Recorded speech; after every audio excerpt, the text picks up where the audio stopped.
We actually met last week at an event, and I informed him he asked me to come, and I'm going to touch on real quick. Yes, it is poetry. Poetry taken to a performance level. And I just want to touch on the writing thing very quickly.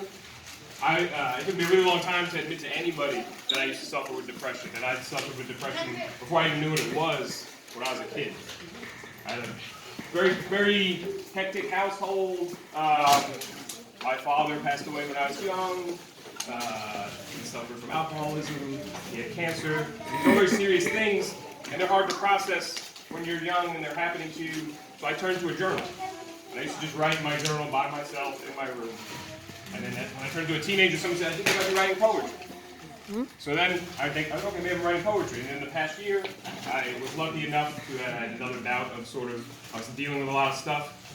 And another poet friend of mine convinced me to go to an open mic and see if I wanted to perform. And now I've fallen in love with it, and it's, besides my actual job, I try to do it as often as I possibly can, because art, in a certain way, even though I'm not a qualified sort of mental health expert, art can be therapy. If you enjoy writing, sometimes you don't even realize that it is therapy. Absolutely. And so what I'm going to do for you guys, I seem like a little bit of a wallflower, but when I perform I get a little loud, so I hope everybody's okay with that. Yeah, loud. I'm going to do one piece about something sad in my life, and then I'm going to do another piece to show that you can also write about happy things, because that's sort of like a misunderstanding sometimes with poetry, is that although yes, I lean on it a lot when I'm feeling down or I'm feeling depressed, there are times where I actually enjoy that I find myself writing about happy things too. I also want to touch on my sister and my nephew do exactly what you said. He has a very hard time, he's 9, he has a very hard time expressing his feelings to my sister. He writes, they have a box. And when he feels something that he feels he can't tell her, he places it in that box and writes. And then or he'll write and he'll draw his feelings, because he loves that sort of expression of art there. But so I don't want to take too much more of your time. So this first piece, as I said, it's a sad piece. It's about my father. It's about me expressing, and then I'll break it down a little bit afterwards to take parts where maybe you guys can tell me where you noticed where I might have actually overcome something that was sad.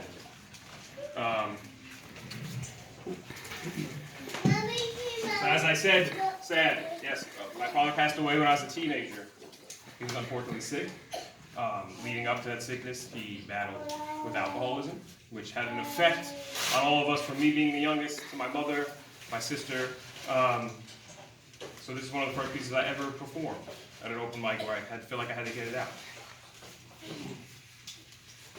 I looked for warmth in your blood, but instead I found a cold flood of drugs and hospital beds with scorn cells hooked to the crooked storms dwelling in your flesh. A dance in watered lung. Cancer isn't anything but a crook it took until there was nothing left. Too young, a father robbed from daughter and son, a husband from wife, a life slaughtered. You were a drunk, a lost man whose liver cost him memories, almost everything sunken into the medicine. Let us in was all I wanted to scream at you, teeming through with fear to feel no appeal in appearance without strength. Pride, always more precious, never invested in the vulnerable homes, tucked under bones spent, from days being plucked away and veins blued over from overuse of chemical kiss. Pale hue slapped to a balding scalp in an absence of bliss. A tragic happenstance, skin, a thin fabric, a phantom body rotted and withered with broken breath. Sadly, sobriety only came with the rupture of worlds and ghostly whisper of death. Now here in stasis, no basis on what to do. Doomed with questions that will have no answers, glancing in at my missed youth. Ruined all room for charity, no clarity for pain but time. And it takes to its own pace. A slow race between my brain and clearer skies. My eyes ahead, my head held high. I cried from the start of your trouble to the bitter end. A bubble burst, but now I double up my heart for when he couldn't. So in a way, he gets a chance to live again. And the few life lessons that he left never went unheard, like words of loyalty and truth. Proof I am more than just his seed, but both branch and stem. With purpose, we say stand up for what you believe, but most importantly, don't start fights, just finish them. Thank you. Hey. I say it's a sad piece, but the more I do that piece, the more it feels like I bring him up here with me, and it actually it becomes less sad for me every time that I do it, because I'm letting it out, and that's one thing you have to remember: not to be afraid to let things out. If you trust someone to tell them. I'm 34, and it took me till I was a grown adult to actually tell anybody that I was suicidal. And that I kept all that in. I tried to process that and had it in journals, and I didn't know what to tell people. Or even that. Obviously, people knew that happened to me, but I never actually spoke with anybody about what those feelings made me feel. Does anybody notice me talk about any specific feelings in that piece? Or notice how it seems a little sadder in the beginning, but I try to explain to people that I'm processing throughout. Now I'm going to move on to a piece that I would consider more happy. Like I said, art doesn't just have to be about the things that make you sad. Who loves music? I love to write to music. I love it. And when I write to music, I actually write things that are a little bit more positive. I went to a show of one of my favorite bands, and I sort of had a moment where I felt just really great afterwards. It was like I felt like it was a profound moment where I felt at peace and I was happy. And I went home and I wrote this piece, and I was like, why am I always showing up and doing sad things all the time and performing sad things to people when you could perform happier things? So I know we've already established who's ever felt sad before? Who's ever felt sad about something and they've not told anybody about it? And you don't have to share those things right now. But this piece I wrote about a time where I wasn't ready to tell somebody about something. So I like to do this for people that if you have that thing in your head right now, this is a time for us to forget about it. Because right now we're enjoying each other's company and we're going to toss it away. We had a great day. We just worked out. Now we're sharing our feelings. We're talking about art. We're talking about creativity. We're talking about mental health. And I want to leave you guys on a more positive. And one thing, the main piece of this part, is that it's okay to feel sad. It's okay. Be broken. Be open. Be a swollen heart broken open. Ignite a thaw and swim in new volition. The raw tradition of agony will work no more. Pour into the cavities of these graves and grievances. These treaties with pain, reclaim humanity from the turbulence of settled-in stains, meddle in the self-serving nature of seas and doubt, rout out the rot, and fill the perverse dearth of joy, annihilate each crease, condemning the earth, a body with deception employs. We are exceptional. A riot, a reckoning, beckoning beauty to accelerate and exhilarate, to berate back the ugliness in a barrage, attack the mirage in arid reaches, remove the leeches and savage leprosy of soul, foil the tricks of mind. No longer half a universe. In this moment, we are whole. We are divine. Thank you, guys. Hey. One last thing is, I was invited to come only a couple days ago, and I didn't have no books, but I promised Charles. So I make books by hand. And for me, it's therapeutic. I sit there, and it's peaceful for me to sort of, in this one particular piece, this book, I wrote, after that happy poem I wrote, about a bunch of people that either knowingly or unknowingly contributed to making me happy. So I promised Charles that I will go home, and I will make a bunch of these, and I will give them back to him so that anybody that came today, he can hand them out at a future workshop. And, yeah, if you feel you have an inkling to write, I really encourage you to do so. Even if it's your own creativity, or to get out feelings, or just to enjoy it. Thank you for having me. Thank you so much.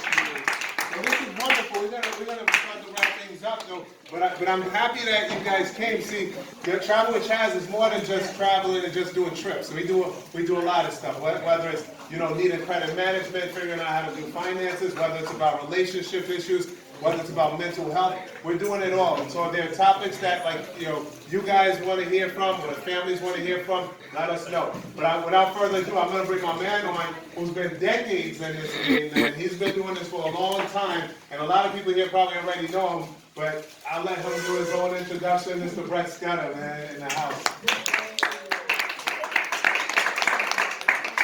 He's going to lead us in some discussion. I'm going to just let him do it, because this is Good afternoon, everyone. Good afternoon. Good afternoon. Good afternoon. Good afternoon. Good afternoon. All right. See, I love that energy. Say it again. Good afternoon. All right. See, that's life, right? That's life. We're here, and thank you for Charles. Thank you for doing this. Thank you for the opportunity. I heard a lot of things already said, but I think what I'll do is just engage in a conversation, right? Everything that you've heard, and thank you to my sister and her daughter for doing what they do, my brother here. But what you heard today, tell me something that stood out to you. Tell me something that grasped your mind and made you think like, wait a minute. That may be me or somebody else that I know. Anybody? Nobody ever felt sad? Nobody ever felt like I don't want to get up out of bed this morning? Don't want to go to school, don't feel like talking to nobody, don't feel like talking to my mom, don't want to talk to my dad. Sometimes. Okay, somebody being honest. All right, thank you. I see some hands going up. Some hands back here. Yes, some hands going up. So, the question that we need to ask each other is, how do we support each other, right? How do we support each other when you're feeling down and you're feeling sad? Because you don't want anybody to look down on you, you don't want anybody to talk any kind of way to you. So if you're feeling sad, how would you want somebody to talk to you? What would you want them to say? Thank you. I want them to not to say it, but like to treat me like an equal. Oh, nice. Say that louder for everybody to hear that. I want people to treat me like an equal. Okay, all right. And what does that mean as an equal? Like we're not different, we're just the same. Wow. Wow. You heard that?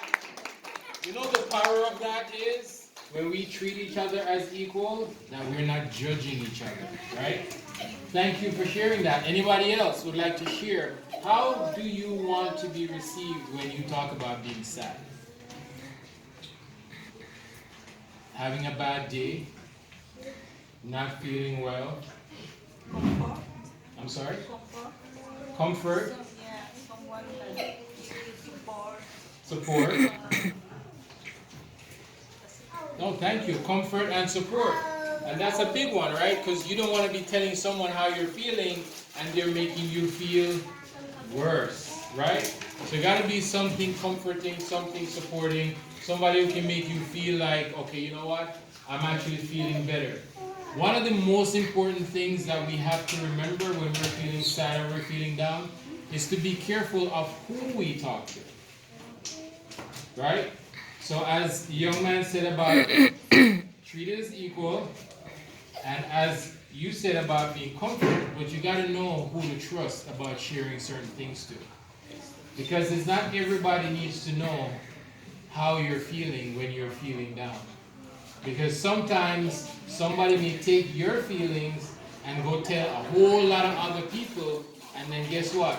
A lot of things are being said, they're not comfortable, they're not treating you as equal, but they're using the fact that you're sad now to make you feel worse and for other people to laugh at you. That's why you have people like Brother Charles and this program and people in this program. Come on, let's give Brother Charles and this program a hand, because I know that anyone of you feeling sad or feeling down right now can go to Charles, right? Right? Uh-oh. We have a problem here. If you're feeling sad and feeling down, you know you can go talk to Brother Charles, right? Yes. You know he's going to make you feel comfortable, right? You know he's going to treat you like an equal, right? So you should not think that, oh my God, I don't have anybody I can talk to if I'm feeling down or I'm feeling sad or somebody said something to me or made me feel like, oh my God, and wanted to cry. So we got Brother Charles and it's good, so that's one person. right? But there are other people that you can talk with, and there are other places that you can go to get that help. I think for me, what makes me so nervous is when I hear kids and adults say, I don't know who to talk to. I don't know who to talk to. And it's not that they don't know who to talk to, it's that they're afraid to talk.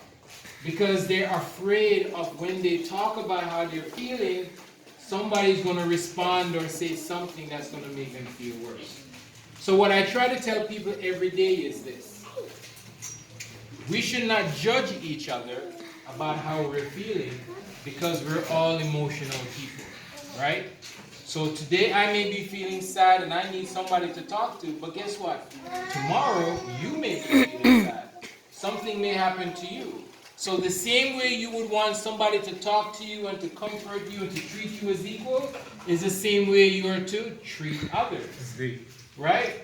Because at the end of the day, you don't know what is going to happen to you, when it's going to happen, how it's going to happen, but you just need to know that you have someone or somewhere where you can go to talk about feeling. Sounds good, right? Yeah. Right? So, if you are feeling down, I'm going to ask the same question again. If you're feeling down or feeling sad, who would you go to? House. You're quick. I love it. You're quick. But it shouldn't just be Charles now, right? Because we're all thinking alike, right? We're all thinking the same way. That I am not the only one who could be feeling sad and down. But if I'm feeling sad and down, right? I want to be treated the same way as I would treat someone. And that's what we need to be talking about in our communities, in our groups, is normalizing that. Normalizing. Listen, I'm 21 times 2 plus some, right? So I'm still a young man, right? You got it, right? You got it, right? Okay, you got it. All right. So I'm a young man, and I've dealt with all of these challenges myself. And I found that the most scary thing for me was not that I was feeling sad, or not that I was feeling down, or that I even thought about suicide. What made me feel worse was I didn't know who I could talk to. I didn't know where I could go. And the people that I talked to, they made me feel worse than how I was feeling. So now what do? I teach people how to support each other when we're feeling down, when we feel depressed, when we feel lonely, when we're feeling sad, when we've had a bad day, because all that we keep talking about are the good, the happy, and the happy, but we got to talk about the sad and the down. So, as we go and leave from the program, and I say thank you again to Brother Charles for what he's doing, because I'm going to share something with you right now. This may be a little bit scary, but it's the truth. We have 4-year-old children. 4-year-old children at my job who have come in because they have attempted suicide, tried to kill themselves, or wanting to die. Let me let that sink in for a minute. 4-year-old children. You know what that tells me? That tells me that we cannot assume that as young as we see our children, that they're not emotional, or have feelings, or are affected by life, or affected by things. And I hear people say to me all the time, well, you know, Mrs. Scudder, oh my God, what are you saying? 4-year-old children. And they get stuck on the age of the child. But what we need to be thinking of is the environment that the children are living in. And start looking at how those environments are toxic sometimes and putting a lot of stress and pressure on our children that they only feel like, you know what, I don't even want to be here anymore. So let's not just think about this as a teenage problem or adult problem. Let's just think about it. We are all emotional. This morning I was reading an article of a 9-year-old girl who is about to graduate from university with a doctorate. 9 years old. About to graduate from a university with a doctorate. Wow. 9 years old. So let's not think of our children by their age. Let's try to have conversations to see where their mind is and how smart they are, how intelligent they are, Because sometimes one of our biggest problems is that we look down on our children because of their age, rather than help to build them up and to bring them up because they're intellectually there. All right? So my name is Brett Scudder, and I do a lot of work in our communities. I come to people, I go to them where they are. I'm in schools, business places, wherever there's a need. I get the call, Mr. Scudder, we need your help because we have someone feeling down, feeling sad, maybe feeling suicidal, and I come in and I provide the help and support for them. So I leave you with this. Parents in the room, I leave you with this. Please, be very mindful and very careful of the use of technology and social media with your children. These things have both good and bad. But in the last couple of years, we are starting to see that mobile devices and technology are creating a heightened level of despair, a higher level of emotional pain, depression, and stress in our children because of the use of social media and a lot of the access they have. So you need to have a real conversation with your children about technology and social media and devices. Even if they don't have it yet, but you need to start talking with them about that. Because we live in a technology world, we're not going to get away from that. But we just need to understand, and for you as parents, you need to understand that when you give your child a device, you're not just giving your child a phone to make a phone call. You're giving your child unlimited access to a world of a whole lot of things that a lot of our children are not yet ready for. To be honest with you, a lot of our children should not be exposed to a lot of the things. And if you're on YouTube, you should stop letting your children be wild on YouTube.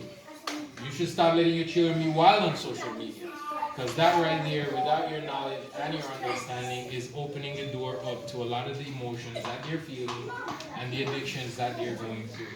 We have more young children killing themselves just because they cannot get access to or use mobile devices and technology because they got so addicted to it. So I'll leave you with that, and again, thank you to Brother Charles for the opportunity to talk with you and to share with you.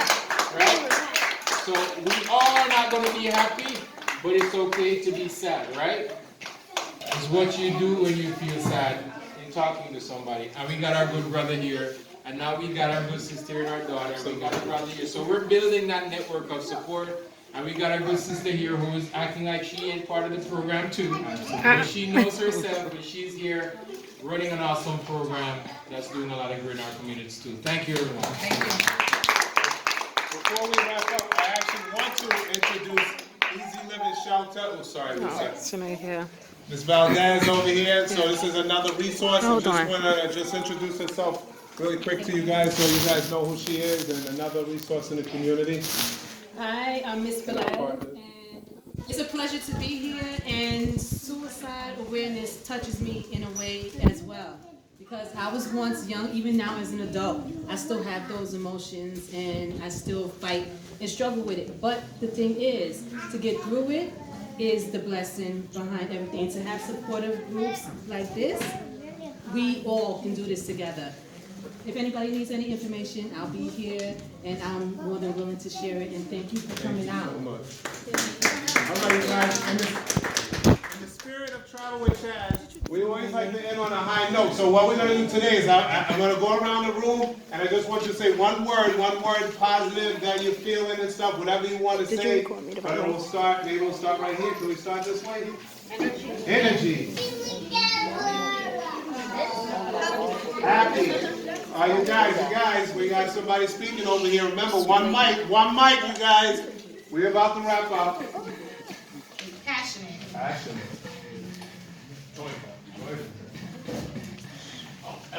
Evolution. Joyful. Happy. You say it louder. Happy. It's the setup. Grateful. Motivated. Ooh, I love it. Powerful. I love that. Aware. Happy.